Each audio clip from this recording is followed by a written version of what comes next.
तो जो मेरी आज की ये पहले स्टोरी है, ये मेरी नानी जी ने सुनाई थी। ये बात 1988 की है, जब मेरे नाना जी की डेथ हुई। एक दिन ऐसे ही दफ्तर के लिए वो निकले। उस डायरी में उन्होंने लिखा था अपनी मौत के 2-3 महीने पहले, जब जा रहे थे ना, रास्ते में एकदम अंधेरा, ना कोई जानवर दिख रहा है, ना कोई इंसान दिख रहा है। थोड़ी देर के आने के बाद एक शमशान घाट पड़ा। तो जब वो शमशान घाट के अंदर गए और उन्होंने जो देखा, उन्होंने देखा कि एक अघोरी नग्न अवस्था में एक डेड बॉडी के साथ वो फिजिकल रिलेशन बना रहा था। डेड बॉडी के साथ इंटीमेट हो रहा था। हाँ, नाना जी ने डायरी में लिखा कि पलक झपकती वो अघोरी उनके सामने आ गया और उसने धक्का दे दिया उन्हें। स्वर्ण पिशाचिनी का क्या काम है कि अगर वो आपको सोना देती है तो वो आपकी उम्र चुराएगी। जैसे जैसे वो सोना देगी वो आपकी धीरे धीरे उम्र को लेती रहेगी और 15वें अमावस की रात को वो अपने साधक की जान ले लेगी। तो नमस्कार, आप सभी का स्वागत है सागर तिवारी पॉडकास्ट पे। और आज मेरे पास एक गेस्ट आए हैं जो कि काफ़ी दूर से सफ़र तय करके मेरे स्टूडियो में आए हैं। तो भाई आए हैं प्रयागराज से और भाई का नाम है सूरज। तो सूरज भाई, वेलकम, थैंक्स फॉर कमिंग। और अब भाई के बारे में थोड़ी सी इन्फॉर्मेशन मैं दे देता हूँ। भाई सुनाते हैं कहानियाँ भूतों के ऊपर, राक्षस के ऊपर, चुड़ैलों के ऊपर, प्रेत के ऊपर, पिशाच के ऊपर और रक्षणियों के ऊपर, और भी बहुत सारी चीज़ें हैं, है ना। तो भाई के पास बहुत सारे रियल इंसिडेंट हैं। भाई की वीडियोस मैंने इंस्टाग्राम पे देखी थी, स्क्रॉल किया, मैंने भाई को मैसेज किया, तो भाई ने बोला कि आप जब बुलाएंगे तब हम दौड़े दौड़े चले आएंगे। तो भाई थैंक्स फॉर कमिंग सूरज भाई। और सूरज भाई के चैनल को प्लीज़ सब्सक्राइब करना। सूरज की कहानियाँ, ये इतनी किरणें डालते हैं ना, इतनी रोशनियाँ डालते हैं अपनी कहानियों पे कि बंदे को डर लग जाए। तो भाई आज क्या हमें आप बताने वाले हो, सुनाने वाले हो और डराने वाले हो? तो फिर मैं पहले कुछ हनुमान चालीसा पढ़ के आ जाऊँ। वो ठीक है, लेकिन पहले तो मैं आपको थैंक यू बोलना चाहूँगा कि आपने इनवाइट किया अपने इस पॉडकास्ट पे। जी। तो आज मेरे पास ऐसी स्टोरीज़ हैं कि मैंने इसको प्रिपेयर करके ऐसा रखा था कि मैं अपनी ऑडियंस जब मेरी थोड़ी और ब्रॉड हो जाएगी तो मैं उस लेवल पे आके ये स्टोरीज़ को सुनाऊंगा। और मुझे लगता है कि ये ऐसा स्टेज है अभी इस टाइम पर कि हाँ, मैं उस स्टोरी को अब मैं नरेट करूँगा तो लोगों को यकीन होगा। और देखिए, हम यूपी से ही हैं, आप भी यूपी से ही हैं। तो अक्सर ये होता है ना कि गांव में हम लोग बचपन से ही अपने दादा दादी, नाना नानी से डरावनी कहानियाँ सुनते रहते हैं। जी। तो मैंने भी अपनी नानी से, दादी जी से बहुत सारी कहानियाँ सुन रखी हैं और बचपन से मैं उनसे हॉरर स्टोरीज़, और ख़ासकर रात के टाइम जब लाइट चली जाती है तब वो अलग ही मज़ा होता है हॉरर स्टोरीज सुनने का। तो जो मेरी आज की ये पहले स्टोरी है, ये मेरी नानी जी ने सुनाई थी। मुझे सूरज भाई ऐसा क्यों लगता है कि जब हम बचपन में सोते नहीं थे ना, तभी हमारे घर वाले बड़े बूढ़े हमें ये कहानियाँ सुनाते थे कि हम डर के सो जाएं। और आप जो कहानी सुनाने वाले हो वो रियल है या सिर्फ आपको डराने के लिए सुनाई गई थी? नहीं, देखिए वो रियल स्टोरी है, क्योंकि मैंने अपने चैनल पर अपनी नानी जी के साथ पॉडकास्ट कर रखा है कई सारा।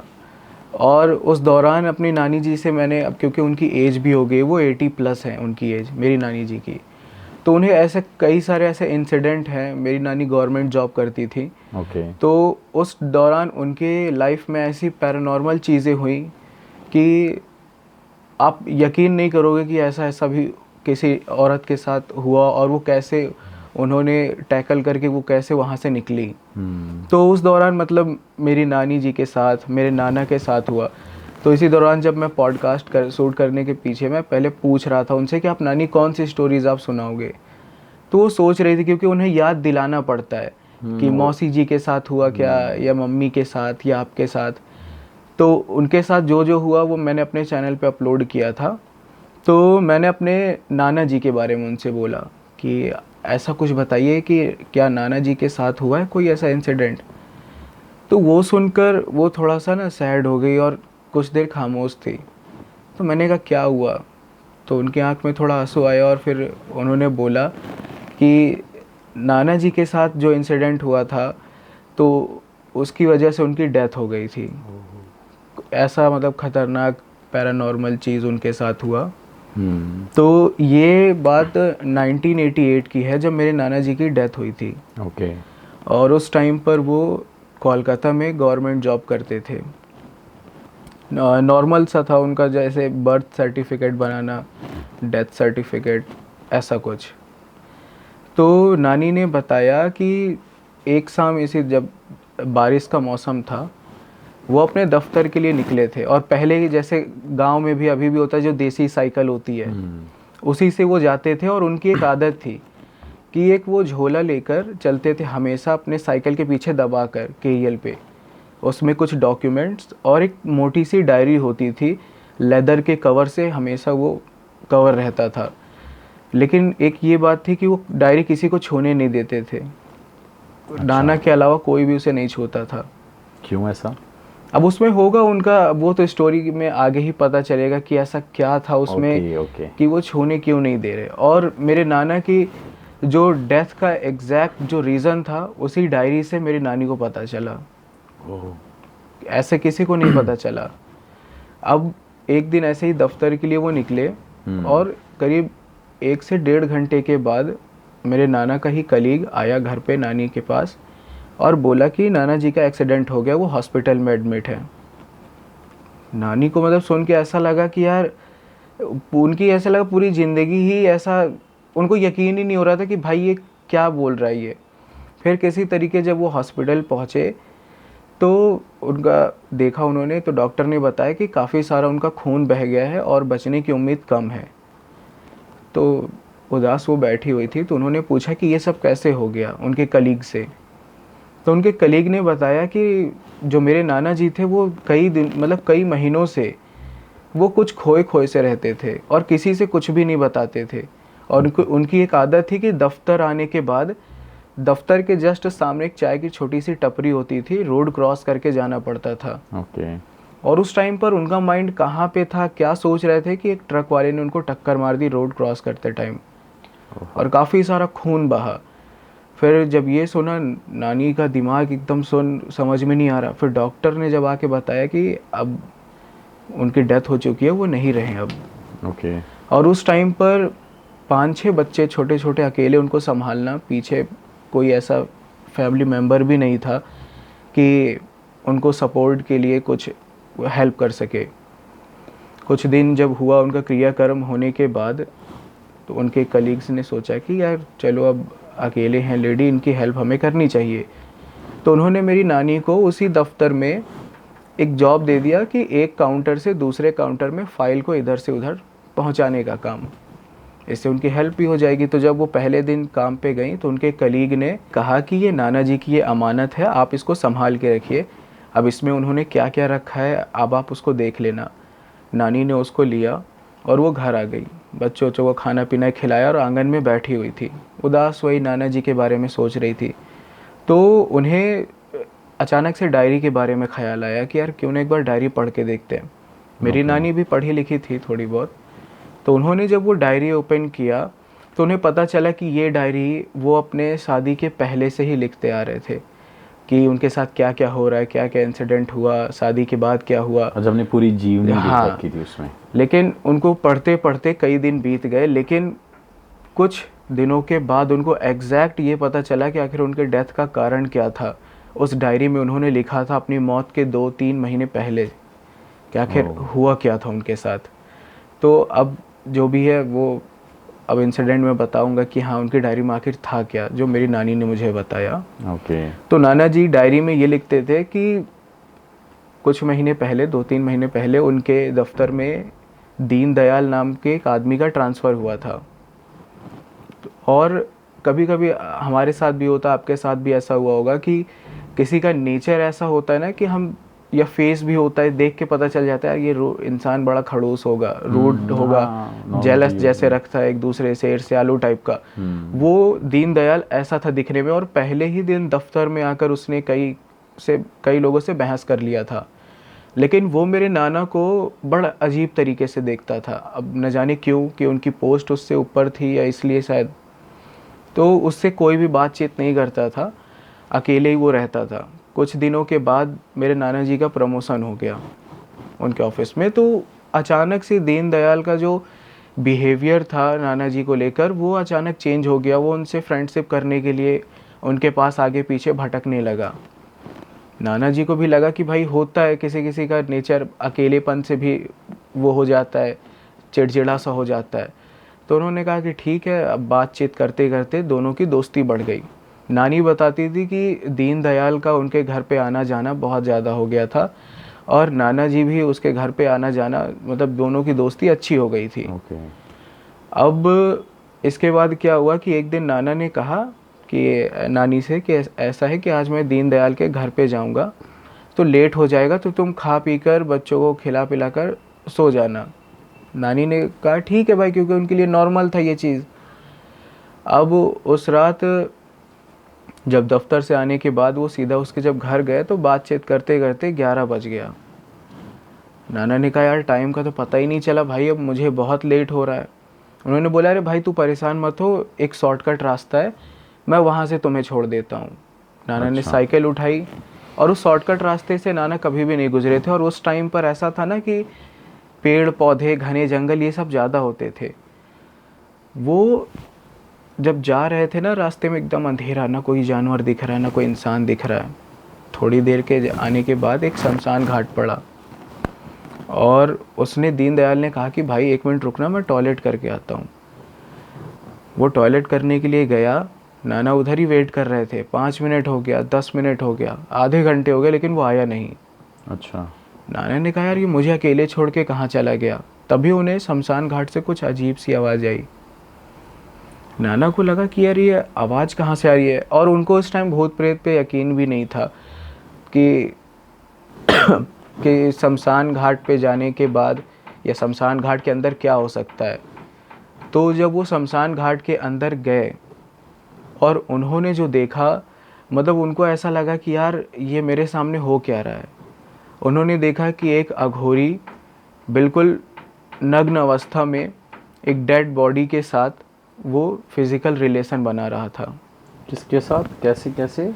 वो एक डेड बॉडी, हाँ, मतलब डेड बॉडी के साथ हाँ, इंटीमेट हो रहा था वो। हाँ। अच्छा। और वो अघोरी दिखने में इतना ज़्यादा स्केरी, बाल पूरे खुले हुए, शरीर एकदम तगड़ा। अब मेरे नाना को लगा कि यार ये मैं देख क्या रहा हूँ।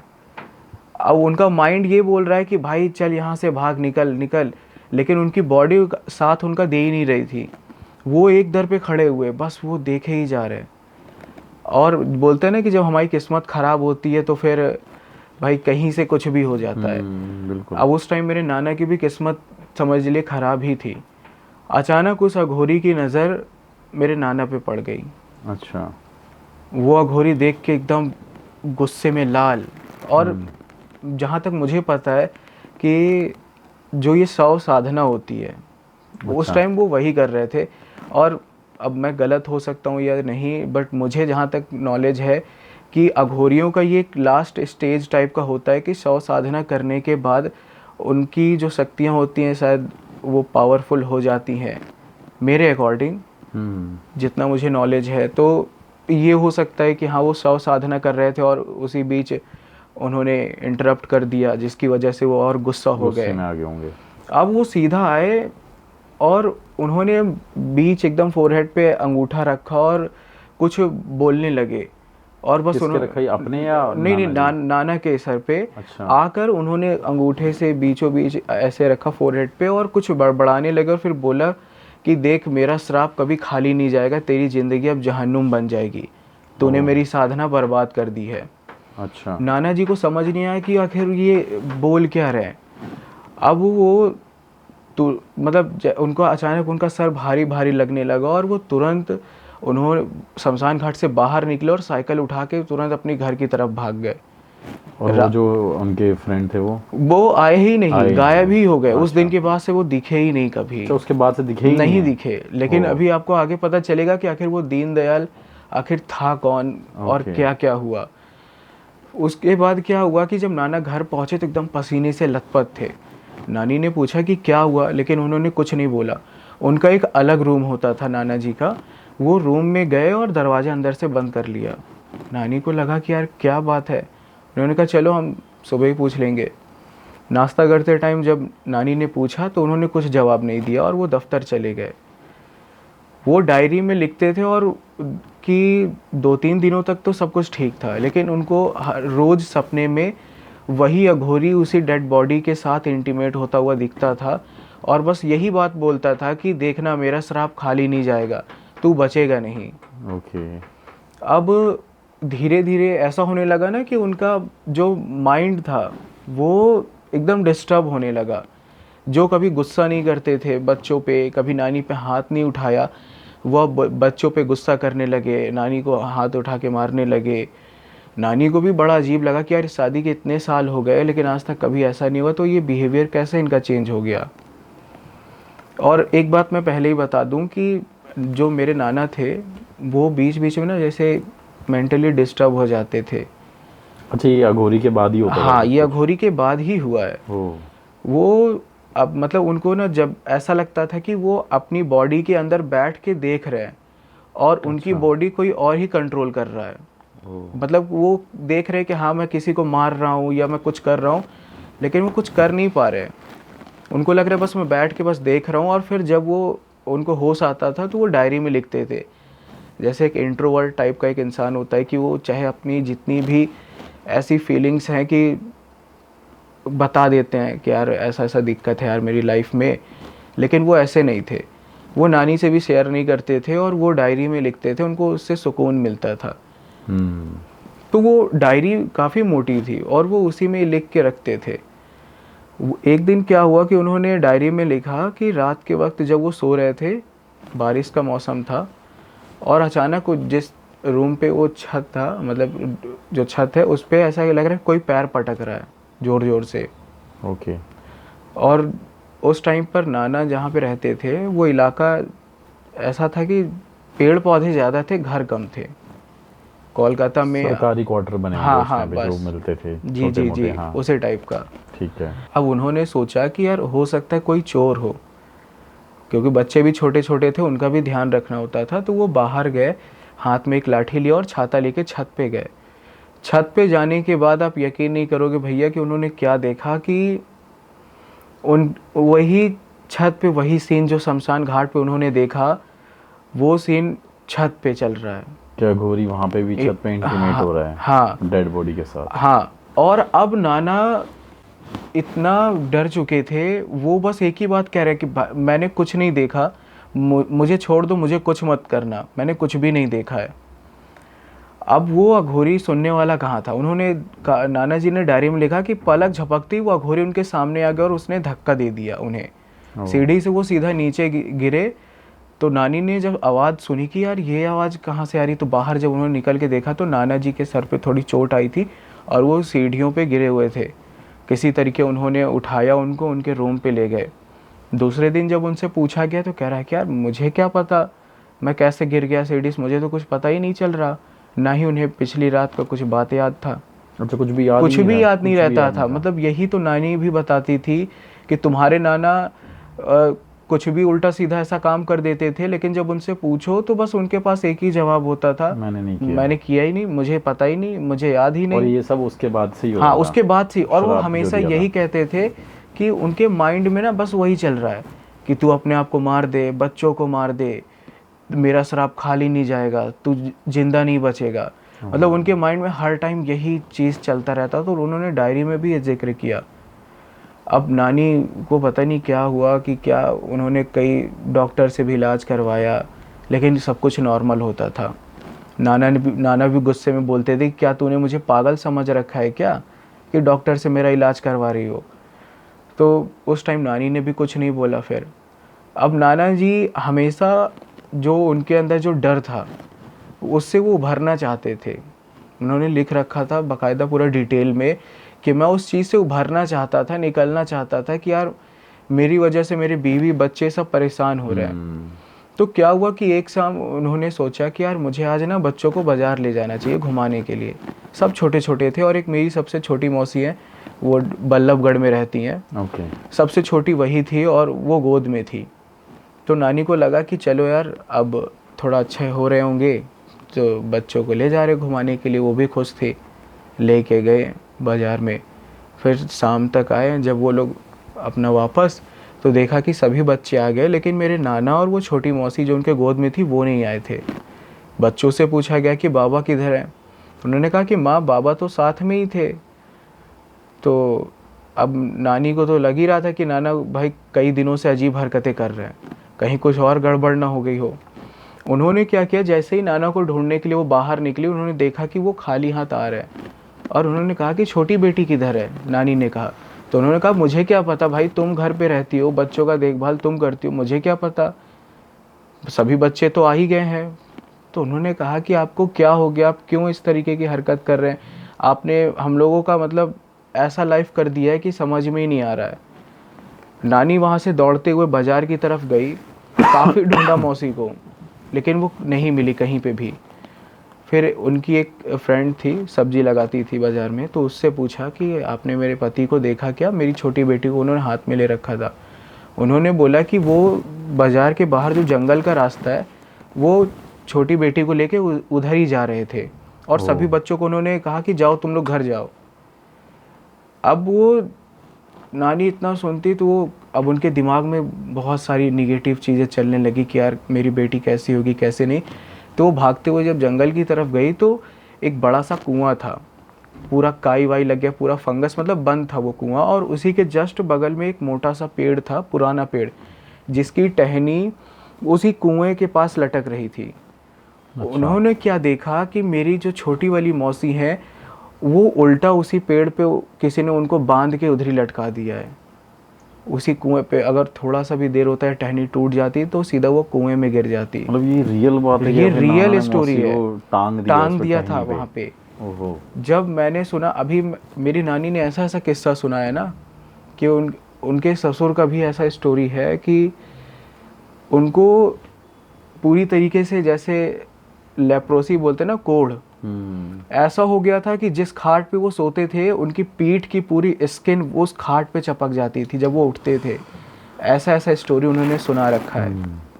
अच्छा अच्छा, तो फिर उस तो पे आते हैं कि नानी को हाँ, लटका, वो मौसी को लटका जब होता है। मौसी को उन्होंने देखा लटका हुआ, भाई साहब मतलब उनको लगा कि यार ये क्या हो गया। किसी तरीके उन्होंने मतलब कि मौसी को उतारा और वो भागते हुए घर लेके आई। तो नाना से पूछा कि आपने इनको कहाँ छोड़ रखा था, अपनी बेटी को। नाना कह रहे मुझे क्या पता यार, मैं तो बच्चों को बाजार ले गया घुमाने के लिए, उसके बाद घर आ गया, मुझे कुछ याद नहीं। मुझे याद ही नहीं था। और जब ज़्यादा नानी उनसे सवाल जवाब करने लगे तो वो हाइपर हो जाते थे। उन्होंने कहा मेरा दिमाग मत ख़राब करो। वो रूम में अपने आप को हमेशा, मतलब कि वो उस इंसिडेंट के बाद ना अपने आप को हमेशा अकेले रखने की कोशिश करते थे। फिर उसके बाद उन्होंने डायरी में लिखा हुआ था कि जब मैं इस चीज़ से उभरना चाह रहा था, बच्चों को बाज़ार ले गया घुमाने के लिए, जब घर वापस आने लगा तो मुझे ऐसा लगा कि मेरी आंखों के सामने ना धुंधला सा छा रहा है, मुझे कुछ भी नहीं दिखाई दे रहा। ऐसा लगा बाज़ार से सब गायब हो गए और सामने बस वही अघोरी, वो भी नग्न अवस्था में, वो खड़ा हुआ उसी जंगल के पास खड़ा, उन्हें इशारे से बुला रहा है। मेरे नाना हिप्नोटाइज होके बस छोटी मौसी को लेके चलते जा रहे हैं। जब वो कुएं के पास पहुंचे तो उन्होंने क्या देखा कि वो अघोरी दौड़ते हुए उसी कुएं के अंदर कूद गया। अब मेरे नाना तुरंत वहां पे गए तो देखा कि वो अघोरी ना कुएं के नीचे खड़ा होके अंदर से बोल रहा है कि तुझे अपनी बेटी की बलि देनी होगी, तभी मैं तेरा पीछा छोड़ूंगा। तू इस टहनी पे अपनी बेटी को टांग दे, मैं इसकी बलि लूँगा तभी मैं तुझे छोड़ूंगा। अच्छा। मेरे नाना को उस टाइम समझ में भी नहीं आ रहा था। वो मतलब बता रहे थे कि उसमें डायरी में कि वो देख रहे हैं कि मैं देख रहा हूँ सारी चीज़ें, लेकिन मेरी बॉडी कंट्रोल में है ही नहीं, सारी चीज़ें अपने आप ही हो रही हैं। हाँ, वो कंट्रोल कोई और ही कर रहा हाँ, है कोई उस और ही टाइम पे। कंट्रोल कर रहा है। तो वो चीज़ उन्होंने लिखा और फिर उसके बाद उनके माइंड में हमेशा बच्चों को मारने का ख्याल आता था, हमेशा। और उसी रात क्या हुआ कि जिस टाइम ये घटना हुई उसी दिन रात की ये बात है कि दूसरे दिन जब नानी ने, मतलब वो डायरी में उन्होंने लिख रखा था और हर टाइम बस उनके माइंड में यही चल रहा था कि तू मार दे अपने आप को, तुझे किसी को भी नहीं छोड़ना है। दूसरे दिन जब नानी ने दरवाज़ा जब खटखटाया, दफ्तर का टाइम हो रहा था, नाना ने दरवाज़ा ही नहीं खोला। काफ़ी आवाज़ दी लेकिन फिर भी उन्होंने नहीं खोला। तो पड़ोस में एक अंकल रहते थे, उनको बुलाया तो नानी ने, तो कहें कि यार ऐसा ऐसा है, ये खोल नहीं रहे हैं दरवाज़ा। उन्होंने भी आवाज़ लगाई काफ़ी, लेकिन उन्होंने दरवाज़ा नहीं खोला। फिर किसी तरीके वो दरवाज़ा तोड़ दिया गया और जो उन्होंने देखा उसे देख के नानी की चीख निकल गई कि मेरे नाना फर्श पर एकदम बेहोश पड़े हुए हैं, उनके सर से खून बह रहा है और चारों तरफ दीवार पे खून के धब्बे लगे हुए हैं। ये देख के मेरी नानी वहाँ पे तुरंत बेहोश हो गई थी। नानी ने बताया कि मैं जब तुम्हारे नाना की वो हालत मैंने देखी तो मैं बेहोश हो गई कि यार ये क्या है। बाद में हॉस्पिटल में वो 3-4 दिन तक एडमिट थे। उन्होंने नहीं बताया, फिर भी उन्होंने कहा कि मुझे नहीं याद कि मेरी ये हालत कैसे हो गई। उस डायरी में उन्होंने बताया था कि उस रात मतलब कि उन्होंने जितनी भी उनके, अब जैसे सामान रखा हुआ है, अब ये कप रखा हुआ है, इस कप से मैं अपने आप को नुकसान पहुंचा सकता हूँ, मुझे पता है कि हाँ मैं सर पे मारूंगा ब्लड बहेगा। तो वो हर टाइम ना कई दिनों से उनके साथ ऐसा होता था कि उनके माइंड में हमेशा ये आता था कि तू इस चीज़ से अपना हाथ काट ले, इस चीज़ से तू अपनी बेटी को मार दे, अपनी बीवी को मार दे। इसीलिए वो अकेले रहते थे कि मैं अलग रहूँगा ना तो मैं किसी को नुकसान नहीं पहुँचाऊँगा। और उनके रूम में जितनी भी ऐसी चीज़ें थी कि जो नुकसान पहुँचा सकती थी, उन्होंने क्या किया कि उसे वो बाहर निकाल दिया। और फिर उन्हें लगा कि रात को अचानक कोई वही अघोरी की आवाज़ उनसे बोल रहा है कि तू अपना सर दीवार पे पटक। वो उठते हैं, कहते हैं कि मैंने 1 से 2 बार सर पे, जब दीवार पे जब सर पटका उसके बाद से उनको याद ही नहीं। फिर जब हॉस्पिटल के बाद जब उन्हें होश आया तब वो उठे। अब नानी को लगा कि यार ये ज़रूर कोई ऊपरी चक्कर है। तो उस टाइम पर बंगाल में ऐसा ना पंडित लोग होते हैं काफ़ी अच्छे, तो एक लोकल पंडित थे, काली जी का एक मंदिर, और आज भी वो मंदिर वहाँ पे है।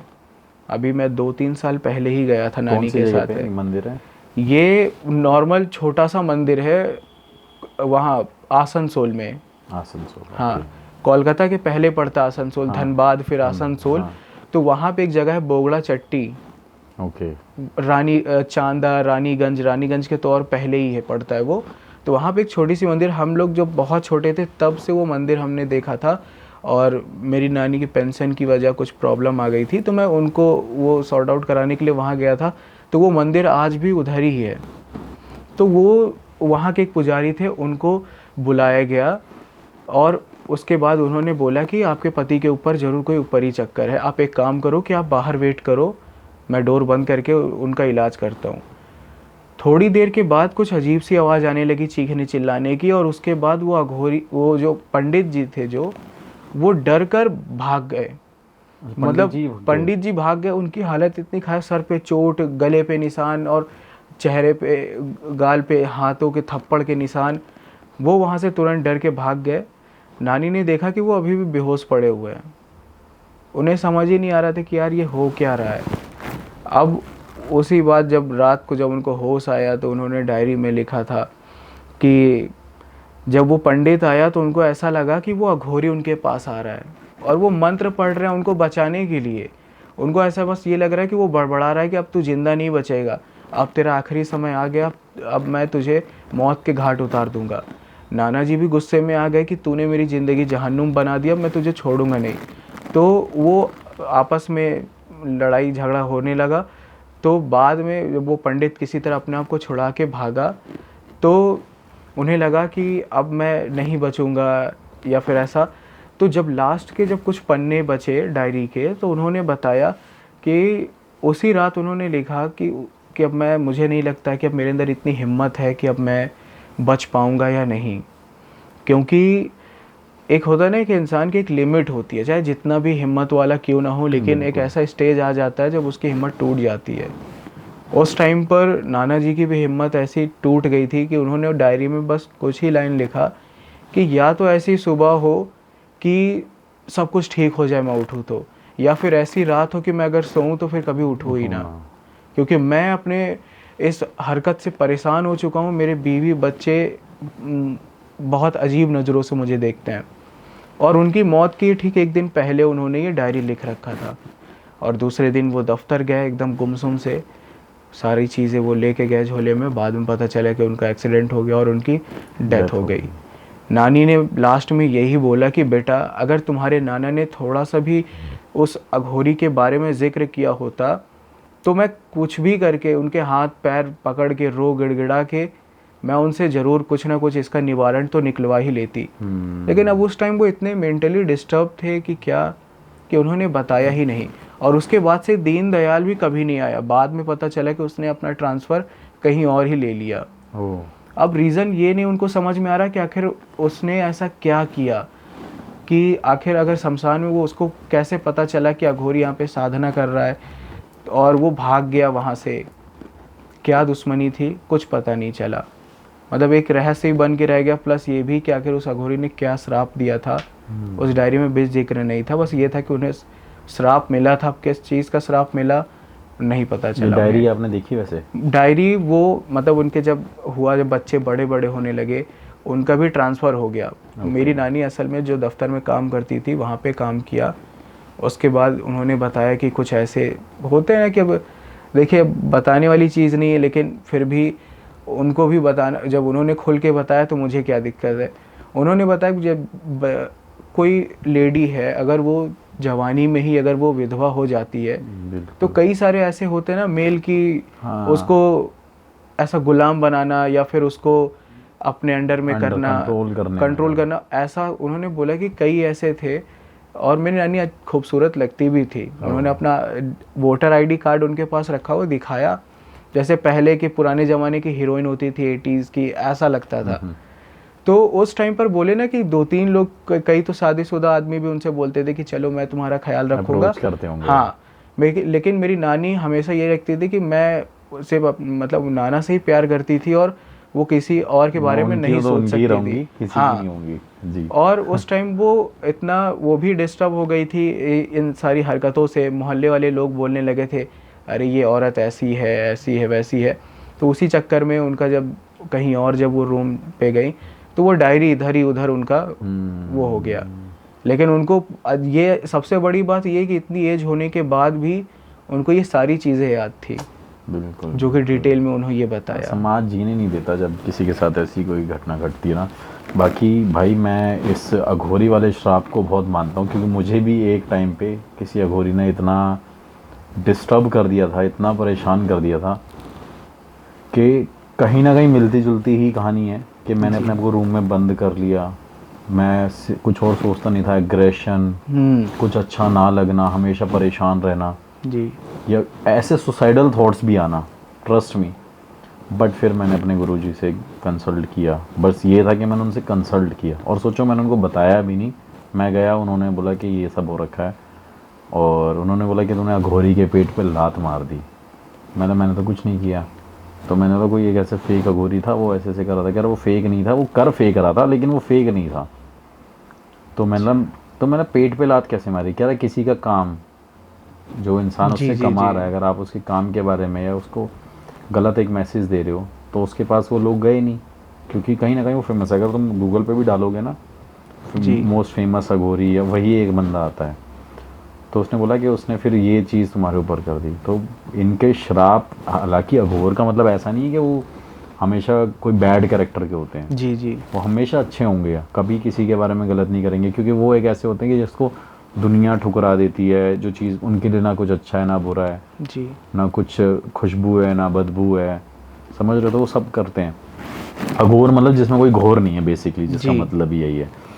बट यही है कि अगर आप उन्हें ना छेड़ो तो वो आपको कुछ नहीं कहेंगे। लेकिन इसमें मैं तुम्हारे नाना जी की भी गलती नहीं कहूँगा कि वो तो बस वहाँ पहुँची और उन्होंने देखा वही चीज़। बट मुझे लगता है अगर वो शायद वहाँ माफ़ी मांगते या कुछ ऐसी चीज़ कोशिश करते तो शायद चीज़ें सॉर्ट होती। बट वी नेवर नो कि कब कहाँ क्या होगा होता है। चलिए भाई, ये बहुत एक अलग स्टोरी और एक अलग कहानी आपकी पर्सनल थी, जो शायद मतलब बहुत रेयर क्या ऐसी होगी ही नहीं जी। और ये कहानी थी। और भाई मेरे को बुरा भी लगा सुन के कि अब बताओ यार कि आपकी नानी ने कितना कितना सफ़र किया, बहुत कुछ उन्होंने मतलब झेला अपनी लाइफ में, सारी चीज़ें।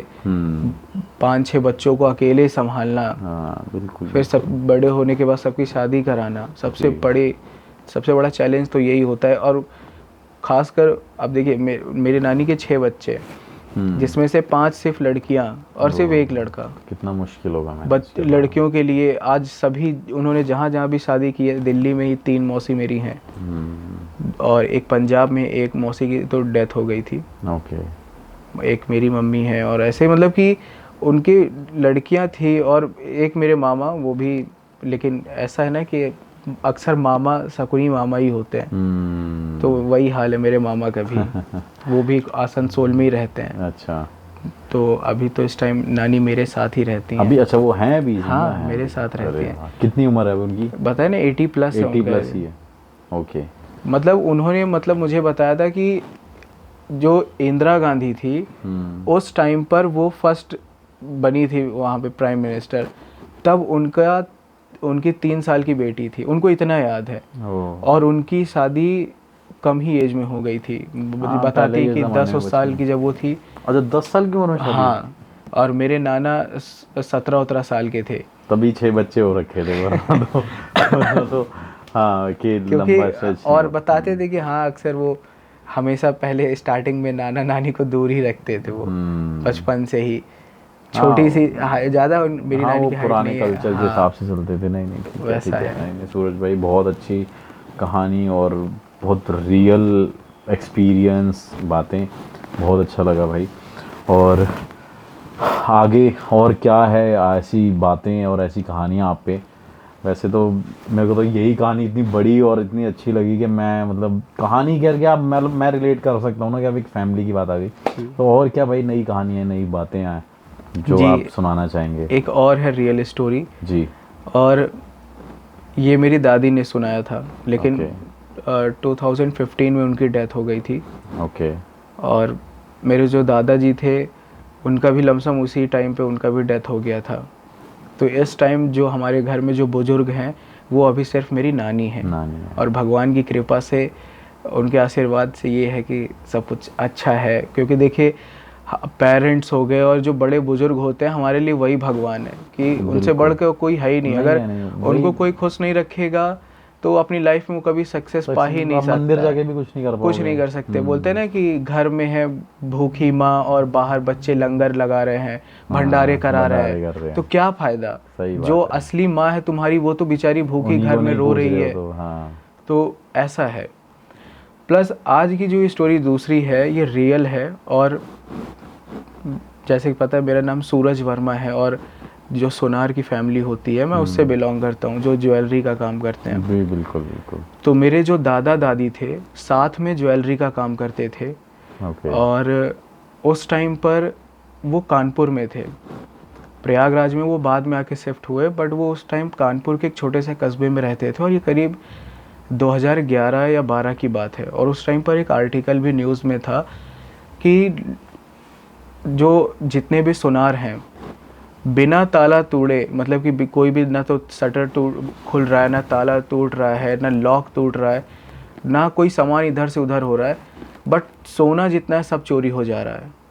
कोई आ भी नहीं रहा है कि कौन है भाई, कौन सोना चोरी कर रहा है। ऐसा एक बार नहीं, कानपुर के उस कस्बे में और कई इलाके में वहाँ पे 2011-12 में काफ़ी फेमस था। और आर्टिकल वो मिल भी जाएगा आप लोगों को अगर आप सर्च करोगे अभी, लेकिन शायद सुना हुआ है मैंने। हाँ, ऐसा इंसिडेंट एक गुजरात में मेरे पास रियल है। हाँ, लेकिन आप बता रहे हो अपना पर्सनल, तो वो अलग वो है। चीज़ उस टाइम पर ऐसा था ना कि बस सोना चोरी हो जाता था और कुछ भी नहीं। ना कहीं देखिए चोर अगर होता है ताला तोड़ता है, सामान इधर उधर बिखरा देगा, एविडेंस मिलते हैं। हाँ, लेकिन कोई एविडेंस मिलता ही नहीं था कि हाँ यार आखिर ये कौन चोरी कर रहा है। ओके।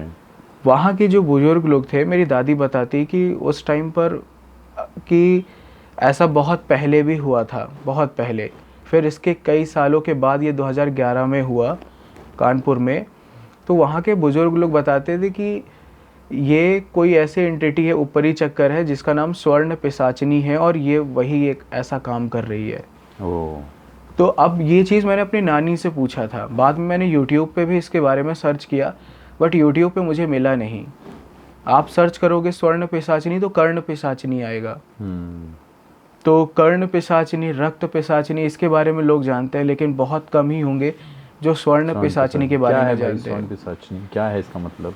देखिए स्वर्ण मतलब पता ही है सोना।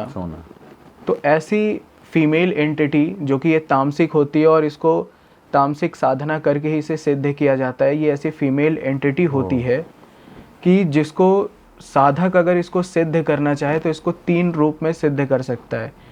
माता, बहन और प्रेमिका, ये 3 रूप में सिद्ध करते हैं। और लोगों का मानना है कि अगर साधक उसे प्रेमिका के रूप में सिद्ध करता है, और मेरे अकॉर्डिंग तो जितनी भी फीमेल एंटिटी हैं जो साधना के दौरान सिद्ध की जाती हैं, वो तभी फ़ायदा करती हैं जब उसे पत्नी या प्रेमिका के रूप में ही सिद्ध किया जाता है, तभी वो ज़्यादा फ़ायदा करती हैं। बिल्कुल। तो और जो माता या बहन के रूप में अगर हम करते हैं इसे सिद्ध, तो वो हमारी रक्षा करेंगी, प्रोटेक्ट करेंगी, कोई भी निगेटिव पावर कोई भी हमारा कुछ नहीं बिगाड़ सकती। लेकिन अगर आपको धन दौलत अमीर ऐशो आराम चाहिए, तो आपको उसको पत्नी के रूप में या प्रेमिका के रूप में सिद्ध करना पड़ेगा। कर्ण पिशाचिनी के बारे में थोड़ा सा बता देता हूँ। कर्ण मतलब होता है कान। तो ऐसी पिशाचिनी जो कि आपके सवालों का जवाब आपके कान में ही दे, और वो पहली बात वो भविष्य बता ही नहीं सकती, क्योंकि अक्सर मैंने भी देखा है कई सारी स्टोरीज में कि भाई कर्ण पिशाचिनी भविष्य भी बताती है, लेकिन उसके पास अभी इतनी शक्ति है ही नहीं कर्ण पिशाचिनी के पास कि वो किसी का भविष्य बता सके। वो सिर्फ भूतकाल बता सकती है कि पास्ट में इस इंसान के साथ क्या हुआ, ये इंसान था क्या, बस सिर्फ इतना बता सकती है।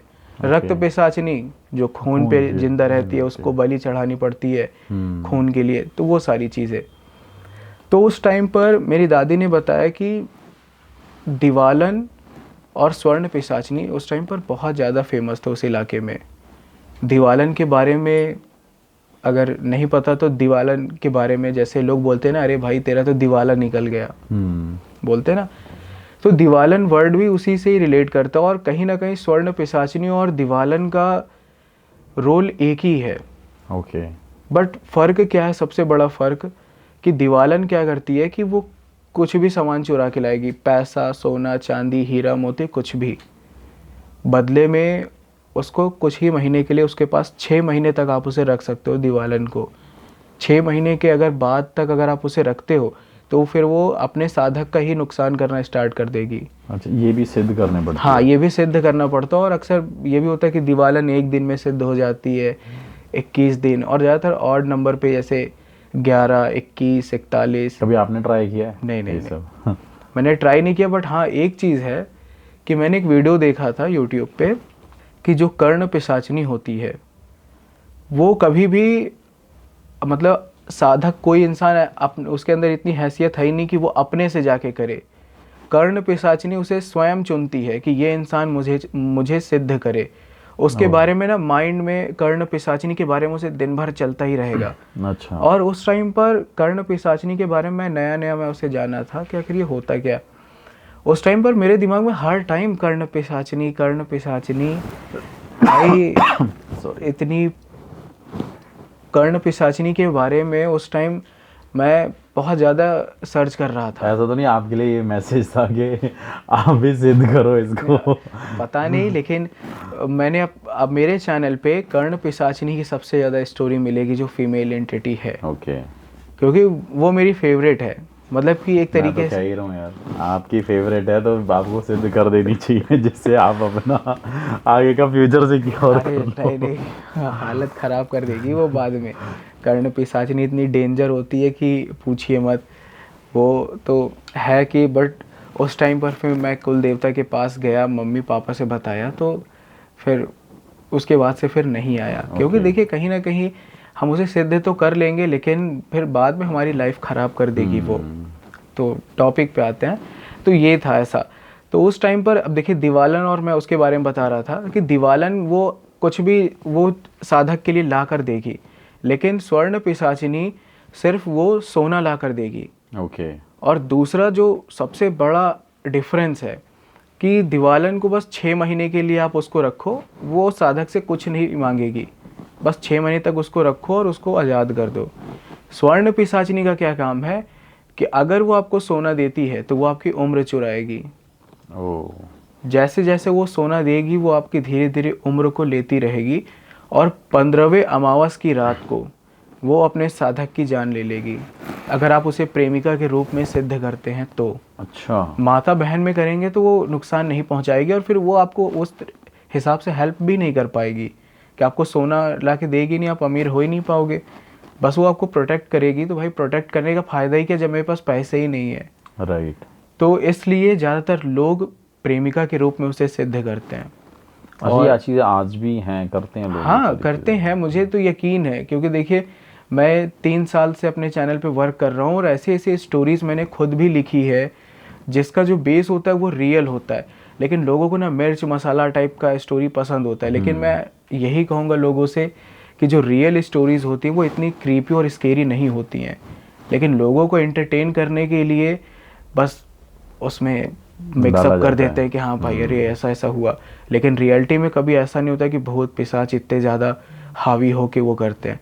जैसे अभी मैंने नाना जी की स्टोरी सुनाई, लोगों के लिए होगा अरे भाई ये तो सिंपल है यार, लेकिन जिस पे बीतने लगता है ना ये इंसिडेंट, तो उसकी लाइफ में क्या क्या हो रहा है वो उसे ही पता चलता है। तो स्वर्ण पिशाचिनी क्या करती है कि वो उम्र चुरा के उसे अपने साधक को मार देती है।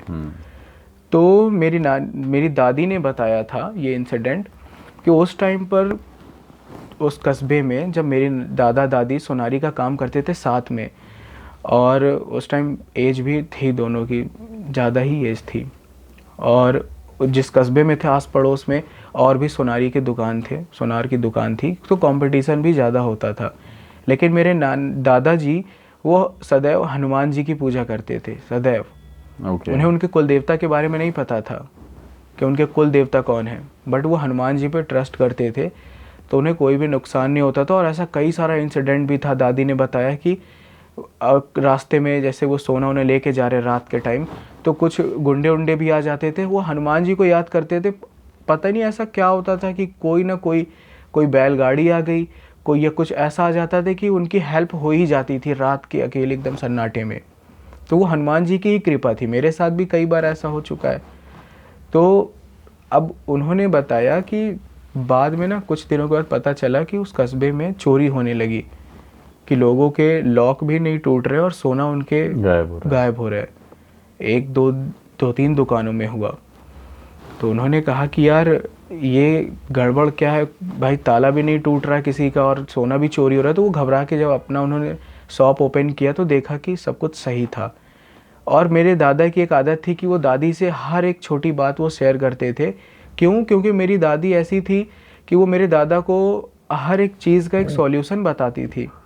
हस्बैंड वाइफ में ऐसा होता है कि या तो हस्बैंड इतना अच्छा होता है कि वाइफ को अगर कोई प्रॉब्लम आती है तो हस्बैंड से बताती है, तो वो उसका सॉल्यूशन बताता है, या फिर वाइफ ऐसी होती है कि भाई अब है मेल कमाने में इतना परेशान होते हैं कि वो इतना क्लेवर माइंड लेके नहीं चल पाते, तो वो जो फीमेल होती है वो इतना अच्छा सॉल्यूशन देती है कि कभी कभी लगता है कि भाई इसी इंसान को बताना चाहिए, सारी मुसीबत का हल यही मुझे बताएगी जी। तो उस टाइम पर मेरे दादा भी यही काम करते थे कि दादी को हर एक बात बताते थे। तो उन्होंने कहा कि देखिए ऐसा है कि आप हनुमान जी पे भरोसा रखिए, प्लस मेरी माँ ने कहा था कि हमें जो हमारे कुल देवता हैं हमें उनकी पूजा करनी चाहिए।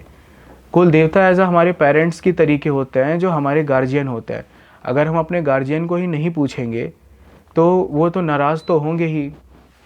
तो वही हाल था कि हमें अपने कुल देवता को साथ लेकर ही हमेशा चलना चाहिए, नहीं तो वो विनाश करना स्टार्ट कर देते हैं। वही चीज़ अब जब पंडित जी को एक बुलाया गया, तो पंडित जी को उन्होंने संपर्क किया और उन्होंने कुछ पूजा पाठ करके और कुछ 2-3 बुजुर्गों से पूछा, तो पता चला उनके कुल देवता के बारे में। और जो हमारे कुल देवता हैं वही हैं, लेकिन अलग है, वो मैं बताना नहीं चाहता। बट वो हनुमान जी का और वो कुल देवता दोनों की वो पूजा करने लगे अपने शॉप पे। उसके बाद से उनकी तरक्की इतनी अच्छी होने लगी कि दादी ने बोला कि देखा मैंने आपसे कहा था ना कि कुल देवता को लेकर साथ में चलो, सब कुछ अच्छा होगा। लेकिन चोरियां नहीं रुक रही थी, वो हो ही जा रही थी। उनके बगल में बस अब ऐसा हो गया था सीन कि एक आदमी आया रात के टाइम, और मैं ये बता दूं, मैं बताना भूल गया कि उस टाइम पर मेरे दादाजी जो थे, रात के वो 2-2:30 बजे तक वो सोनारी की दुकान ओपन करके रखते थे, जैसे सोने की पॉलिश करना, और 1-2 कारीगर होते थे, चांदी वांदी पे पानी चढ़ाना, उसको साफ़ करना। और मेरी दादी की तबीयत भी नहीं ठीक थी, तो इसलिए वो घर पे थी। मेरे दादाजी और 2-3 कारीगर थे, और शॉप बंद करने के 1 से 1.5 घंटे पहले वो सभी को छोड़ दिया करते कि जाओ भाई तुम लोग। वो आधा शटर नीचे गिराकर अपना काम करते थे। साथ में वो हमेशा अपने साथ एक बंदूक रखते थे, चोर उचक्के से बचने के लिए, सिक्योरिटी के लिए। हाँ, तो एक आदमी आया था दादी ने बताया कि तुम्हारे दादा ने बताया था कि एक आदमी आया, बड़ा अजीब सा था। उसने वो आके पहले दुकान को बड़े गौर से देख रहा है। दादा ने बोला कि भाई क्या हुआ, क्या कुछ चाहिए? तो कुछ नहीं बोला। उसने बोला मैं तुझे ना एक ऐसा रास्ता बताऊंगा कि जिससे तेरी तरक्की और ज़्यादा होगी, तू और धनवान होगा, तेरी टक्कर का कोई नहीं रहेगा। तो दादाजी को लगा कि यार ये कोई फ्रॉड है। उन्होंने कहा भाई ऐसा है कि तू चला जाए यहाँ से, नहीं तो मुझसे बुरा कोई नहीं होगा। वो जाते जाते वो आदमी बोलता है कि तूने ये मुझे ठुकरा के अच्छा नहीं किया, देख अब तेरा काम ठप हो जाएगा। कोई बिजनेसमैन है, अगर कोई अगर आदमी आके इस तरीके बोलता है तो कहीं ना कहीं हम भले इग्नोर कर देंगे, लेकिन हमारे माइंड में वो चीज़ चलती रहती है कि क्या कर देगा वो। और अगर थोड़ा सा भी लॉस होता है तो तुरंत स्ट्राइक करेगा, हाँ भाई उसने ही किया होगा ये चीज़। तो उसने दादाजी की थोड़ी ही दूरी पे एक और सुनारी की दुकान थी। उस आदमी का नाम था विजयकांत। वो मेरे दादाजी से बहुत छोटा था, उसकी एज अप्रॉक्स 31 या 30 थी। लेकिन ऐसा था ना, वो सबसे जलता था, सबसे रूडली बिहेव करता था। तो दादाजी ने देखा कि वो आदमी उस विजयकांत की दुकान में गया और आधे घंटे तक था। जब वो शॉप क्लोज करने लगे तो उन्होंने देखा कि काला बैग लेके वो आदमी खाली हाथ गया था, लेकिन वो अपने जब वापस जाने लगा तो अपने हाथ में काला बैग लिए बड़ा खुश था कि ऐसा देख के लग रहा था कि जो वो काम करना चाहता था वो काम हो गया। पीछे से विजयकांत उसका हाथ जोड़े कि हाँ गुरुजी धन्यवाद, ऐसा ऐसा कर रहा था।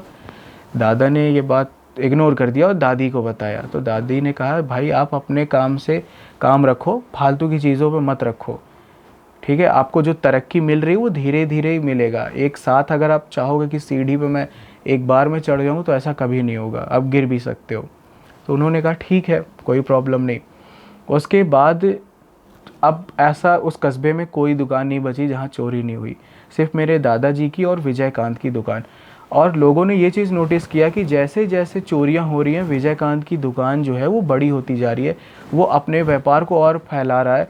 और ऐसे ऐसे सोने की जो ज्वेलरी, यूनिक डिज़ाइन जो कि उस कस्बे में कोई रखता ही नहीं था, और सोना भी काफ़ी ज़्यादा उसके शॉप पे हो गया।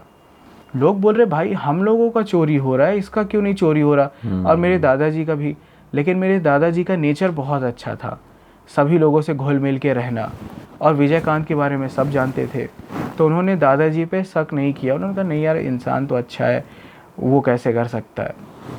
दादाजी ने बताया कि एक रात जब वो दुकान बंद करके, जैसे ऐसा पड़ता था कि यहाँ दादाजी की शॉप है, यहाँ विजयकांत की, तो इसी रास्ते से होके जाना पड़ता था।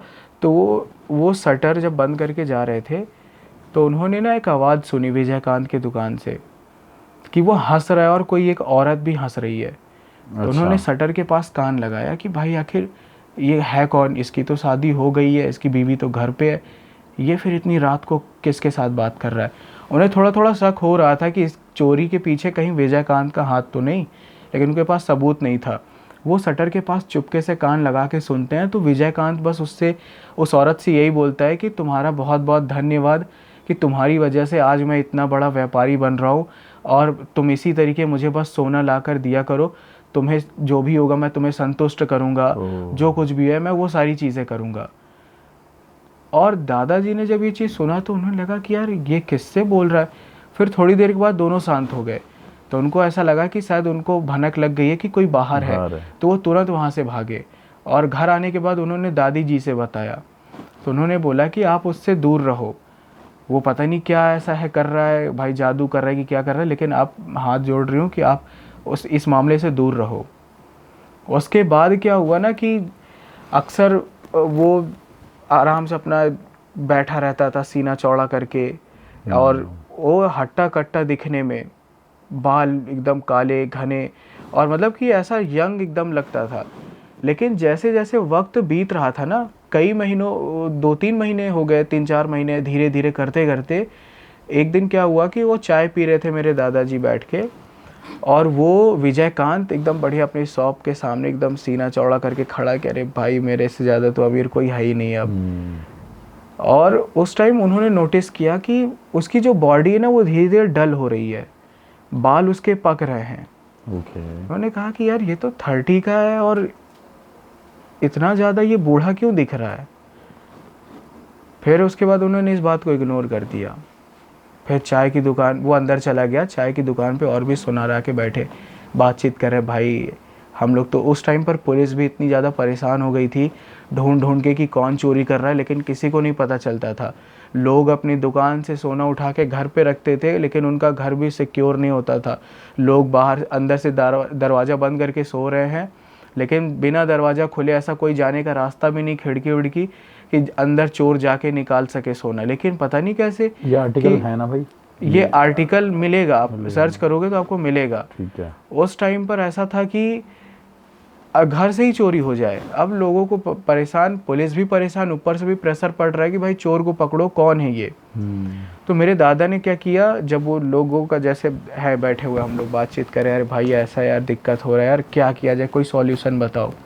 तो उन्होंने ना विजयकांत के बारे में और भी जो लोग थे उसके उनको बताया कि भाई ऐसा ऐसा मैंने सुना था कि एक औरत से वो बात कर रहा है, लेकिन अब मेरे पास सबूत नहीं है कि अब बिना सबूत के हम लोग कैसे उस पर वो करें। उन्होंने कहा कि यार ऐसा करते हैं, आज रात उसे रंगे हाथ पकड़ते हैं। जब वो गए, देखा कि रात के टाइम जो वो शटर नीचे गिरा हुआ है और वो औरत की और विजयकांत की आवाज़ आ रही है। अच्छा, वो उसकी प्रशासनिक की आवाज़ आ रही थी। वो हंस रही थी, बोल रही थी, और ऐसा भी था कि जैसे इंटीमेट होता उस टाइप का भी साउंड, और वो सारी चीज़ें आ रही थी। तो उन्होंने अचानक से शटर भड़बड़ाना स्टार्ट कर दिया, लेकिन देर तक वो आवाज़ करते रहे, लेकिन कोई बाहर नहीं निकला। अंदर एकदम शांत हो गया सब कुछ। फिर थोड़ी देर के बाद फिर शटर उन्होंने खटखटाया। थोड़ी देर के बाद विजयकांत गुस्से से एकदम, पसीने से एकदम लथपथ था और वो काफ़ी डरा हुआ था। उसने शटर खोला और गुस्से से बोला, क्या हुआ, तुम लोग क्यों परेशान कर रहे हो मुझे। उस टाइम पर आप यकीन नहीं करोगे, दादाजी ने बताया, उस टाइम दादी को जब ये बात बताई थी कि उसका चेहरा एकदम डल, आँखों के नीचे डार्क सर्कल्स, बाल 70% तक पक चुके थे, बॉडी ऐसा लग रहा था कि झुर्रियाँ पूरी लटक रही हैं यहाँ पे, जिसको ये ब्यूटी बोन बोलते हैं क्या, वहाँ से भी पूरा झुर्री लटक रहा है, सब कुछ एकदम जैसा लग रहा है कि बूढ़ा 30 का नहीं, जैसे लग 50-60 ये क्रॉस कर गया। उस टाइम वो बोला कि लोगों ने बोला कि तुम किस औरत के साथ हो, अंदर क्या कर रहे हो। तो उसने बोला, तुम लोगों से मतलब, भाई मैं कुछ भी करूं, मैं तुम लोगों के घर आ रहा हूं या मैं कुछ कर रहा हूं, ये बताओ। मैं अपने दुकान पे, मैं चाहे जो करूं, निकलो यहाँ से धीरे से। उसने भगा दिया, क्योंकि जानते थे विजयकांत का बिहेवियर कैसा था, रूडली एकदम बात करता था। उनको शक हुआ, दूसरे दिन वो पुलिस स्टेशन गया और उन लोगों ने कहा कि हमें ऐसा ऐसा शक है कि इसने ही चोरी करवाया है। अब वो पुलिस वाली टीम के पास सर्च वारंट था। उसके जब गए ज्वेलरी शॉप पे तो देख के हैरान, उसने कहा, पुलिस ने कहा कि भाई आपके खिलाफ़ ऐसा ऐसा FIR हुआ है, हमें चेक करना है। पुलिस वालों ने चेक किया, लेकिन ऐसा कोई सबूत ही नहीं मिला कि ये पता चल सके कि इसने चोरी करवाई है। घर पे भी हुआ, घर पे भी ऐसा कोई सबूत नहीं मिला कि ये पता चल सके कि इससे ही ने चोरी करवाई है। अब उनके पास कोई सबूत तो था नहीं। इसी तरीके धीरे धीरे कई महीने बीत गए, लोगों की दुकान ठप हो गए। जो सुनार थे बेचारे, अब जिनके पास नहीं था कुछ, वो सब्जी बेचने लगे या कोई और काम करने लगे। इस तरीके 1 साल हो गया। मेरे दादा ने एक दिन देखा कि विजयकांत की शॉप बंद है। जब वो दुकान खोलने गए, वो हैरान, क्योंकि विजयकांत एक ऐसा इंसान था कि उसको चाहे बुखार हो, चाहे उसकी फैमिली में किसी की डेथ भी हो गई हो, शॉप ओपन करता था वो ज़रूर। उन्होंने कहा, यार ये पहली बार ऐसा हो रहा है। तो उन्होंने कहा कि लगता कोई बात होगी, इग्नोर करके अपना शॉप ओपन कर दिया। शाम तक देखा, तब भी कोई नहीं आया, शॉप उसकी ओपन ही नहीं हुई। 1 दिन गुजरा, 2 दिन, इसी तरीके 1 हफ्ता हो गया। उन्होंने कहा, यार क्या बात है, 1 हफ्ता हो गया इसने शॉप ओपन नहीं की, हो सकता है भाई पैसे वाला हो गया, कहीं घूमने गया हो। इग्नोर करके अपना वो काम पे लगे हुए थे। उस टाइम पर जब विजयकांत की दुकान बंद थी तो नाना की दुकान अच्छी चल रही थी। 1 महीना हो गया, लेकिन उसने शॉप ओपन नहीं किया। अब दादाजी को थोड़ा शक हुआ कि यार आखिर ये हो क्या रहा है इसके साथ, मुझे एक बार घर चल के देखना चाहिए। अब जैसे किसी किसी का नेचर ऐसा होता है कि अगर कोई इंसान हमसे, चाहे वो जेलस कर रहा है, हमारे साथ अगर वो बुरा कर रहा है, हमें पता है कि भाई ये मेरे लिए बुरा सोचता है, लेकिन अगर वो कभी मुसीबत में पड़ता है ना, तो हमारे बहुत कम ही नेचर वाले ऐसे होते हैं कि लगता है नहीं यार भाई ठीक है, उसका जो नेचर है, अगर मैं भी उसी की तरीके करने लगूंगा तो मेरे में और उसमें क्या फ़र्क रहेगा। दया आ जाती है कि यार क्या मुसीबत है, तो एक बार चल के देखना चाहिए। दादी को भी ये बात सही लगी, घर तो जानते ही थे। तो वो जब गए तो उसकी वाइफ ने, विजयकांत की वाइफ ने डोर ओपन किया और बोला जी बताइए। तो उन्होंने बताया कि मैं विजयकांत के पड़ोस में जो शॉप है, मैंने मतलब कि मैं उधर का ही हूँ, मैं देखने आया हूँ कि विजयकांत कहाँ पे है। वो बहुत दिन हो गए, 1 महीना हो गया उसने शॉप ओपन नहीं की। ये सुन के वो रोने लगी। मेरी दादी ने उसे चुप कराया। बाद में वो उसने कुछ नहीं बोला। वो विजयकांत के कमरे में लेकर गई और उन्होंने देखा कि वो किसी 80 से 90 साल के बूढ़े इंसान की तरीके वो बेड पे पड़ा हुआ, पूरे अच्छा। गाल पचक गए, शरीर पे मांस का एक टुकड़ा तक नहीं दिख रहा था, कि सिर्फ एकदम जीरो फैट, एकदम चमड़ी दिख रही थी उसकी। और वो इतना ज़्यादा उसकी हालत ख़राब थी, पूरे बाल झड़ गए, दांत पूरे झड़ गए, और वो इधर से उधर हिलने के भी मतलब काबिल भी नहीं था। कि भाई 30 साल का इंसान 1 साल के अंदर ये इतना बूढ़ा कैसे हो गया। अब जिस गुरु महाराज को उन्होंने बुलाया था, तो उन्होंने सोचा कि मुझे एक बार बुलाना चाहिए, कि पूछना चाहिए कि आखिर हुआ क्या। तो उन्होंने उसको बुलाया, गुरु महाराज को बुलाया और उनके घर पे लेकर गए, विजयकांत के घर पे। और भी 2-3 लोग थे। तो उन्होंने पूरी बात सुनी और सुनने के बाद कहा कि तुम लोगों की बात सुनने पर मुझे ऐसा ही लग रहा है कि यह स्वर्ण पिशाचिनी का ही काम है, क्योंकि वो साधक की उम्र चुराती, और जैसा आपने बताया कि सोना इसके पास होता ही जा रहा है, सोना चोरी होता जा रहा है और ये अमीर होता जा रहा है, और वैसे वैसे ये बूढ़ा होता जा रहा है। फिर उसके बाद उन्होंने कुछ ऐसा फूका हुआ पानी की क्या, उन्होंने उसको विजयकांत को पिलाया, तो वो बोलने के काबिल हुआ। उसने कहा कि जो आदमी उसके पास आया था उसने स्वर्ण पिशाचिनी के बारे में उसे बताया था, और वो कोई तांत्रिक था। और उसने भी मतलब कि बताया कि तुम ऐसा ऐसा है, साधना सिद्ध कर लोगे तो बहुत पैसे वाले हो जाओगे, बस तुम्हें काम करना होगा कि वो सोना तुम्हें ला कर देगी, तुम्हें उसे कुछ पैसे देने होंगे। अच्छा। 100 रुपये या 10 रुपये, बस तुम्हें वो ढेर सारा सोना ला कर देगी, लेकिन तुम्हें सिर्फ 10 रुपये या 100 रुपये देना होगा। जिस हाथ से, मतलब कि उसने, वो तो गुरु महाराज ने बाद में बताया कि जिस हाथ से तुम उससे पैसा लोगे, मतलब उसे दोगे, उसी नोट के थ्रू ही वो तुम्हारा उम्र चुराती चली जाएगी। साथ में वो तुम्हारे साथ फिजिकल भी होगी। अच्छा। उसमें भी वो तुम्हारे उम्र को वो चूसेगी। मतलब उस टाइम पर जब गुरु महाराज ने ये सारी चीज़ें बताई तो मेरे दादा को लगा कि यार भाई बताओ, लालच में आकर इसने अपनी ज़िंदगी बर्बाद कर दी। फिर गुरु महाराज ने पूरा डिटेल में बताया कि उस इंसान ने, जो वो तांत्रिक था, उसने स्वर्ण पिशाचिनी को माता के रूप में सिद्ध किया था। हाँ, कि वो उसकी रक्षा कर सके। और वो उसका यही काम ही था कि वो इस तरह इंसान को ढूंढता था कि जो लालच में आके प्रेमिका के रूप में सिद्ध कराता था, और उसके बदले वो उनसे मोटे पैसे ऐंठता था कि मैंने तुम्हें ये साधना बताई, मुझे ये पैसे चाहिए। इससे उसका काम भी हो जाता था, पैसे भी मिल जाते थे, उसकी रक्षा भी हो रही है। तो ऐसा था। और फिर कुछ ही दिनों के बाद पता चला, उन्होंने, गुरु महाराज ने बोल दिया था कि अब ये इंसान नहीं बचेगा, स्वर्ण पिशाचिनी से लेकर ही जाएगी। कुछ ही दिनों के बाद पता चला कि विजयकांत की डेथ हो गई। और फिर मेरे नाना की भी मतलब नेचुरल तरीके से डेथ हुई थी। हाँ, दादाजी की नेचुरल तरीके से डेथ हुई, और उसके बाद कानपुर से वो सीधा प्रयागराज में आके शिफ्ट हो गए। तो ये थी स्टोरी दादी की। भाई बड़ी इंटरेस्टिंग स्टोरी। और आज ये भी जानने को मिला है हमें कि पिशाचिनी क्या होती है, कैसी कैसी होती हैं और क्या क्या करती हैं, और क्या फ़ायदे हैं और क्या नुकसान है जी। सो भाई बड़ी इंटरेस्टिंग स्टोरी थी सूरज भाई आपकी। और अभी मेरे को लगता है कि ऑलमोस्ट बहुत ज़्यादा टाइम हमने ले लिया है, तो भाई की ट्रेन भी है प्रयागराज की, वहाँ पे भी निकलना है भाई को। सो नेक्स्ट टाइम ज़रूर मिलेंगे। और थैंक्स फॉर कमिंग, और इतनी इंटरेस्टिंग स्टोरी बताई है आपने यार, बहुत अच्छा लगा आप यहाँ पे इतनी दूर से आए, और मुझे क्या आप सबको और मतलब सभी को इतनी नॉलेज दी।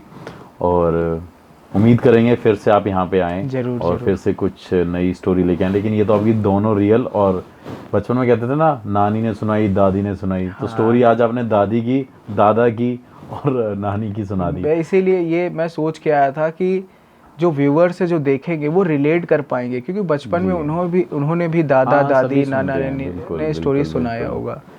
तो उम्मीद है कि पसंद आएगा लोगों को। जिसको भी ये स्टोरी अच्छी लगी तो प्लीज़ कमेंट करना, और सूरज की कहानियाँ जी। भाई के चैनल का नाम है, उसको सब्सक्राइब कर लेना, इनको इंस्टाग्राम पे भी फॉलो कर लेना। भाई इंस्टाग्राम क्या है आपका? मेरा प्रयागी बॉय सूरज करके हाँ, सर्च अगर ये करेंगे। कहानियाँ सुननी है भाई तो प्रयागी बॉय सूरज करके इनको फॉलो भी कर लेना। बहुत अच्छा लगा भाई, इतनी दूर से आए हैं, लेकिन ट्रस्ट मी आपकी आवाज़ और जो स्टोरी नरेशन का जो तरीका है वो मुझे बहुत अच्छा लगा, बड़ा अट्रैक्टिव था, बहुत अच्छा लगा भाई। थैंक्स फॉर कमिंग, और मिलते हैं फिर से। सो गाइज इस पॉडकास्ट को यहाँ पे एंड करते हैं और मिलते हैं किसी नए पॉडकास्ट में, और भाई को भी यहाँ पे बाय बाय अलविदा करते हैं। और प्लीज़ चैनल को सब्सक्राइब कर लेना, मेरे भी इनके भी, और इंस्टाग्राम पे मुझे भी फॉलो कर लीजिए, पैरानॉर्मल बाय सागर, अगर आपको ऐसी कहानियाँ, ऐसी बातें सुननी है, क्योंकि सूरज भाई ने तो बहुत सारी रोशनी डाल दी इन कहानियों में, जिसको देख के तो भाई आंखें ही बंद हो गई हैं। चलते हैं, मिलते हैं नेक्स्ट पॉडकास्ट पे। Thank you.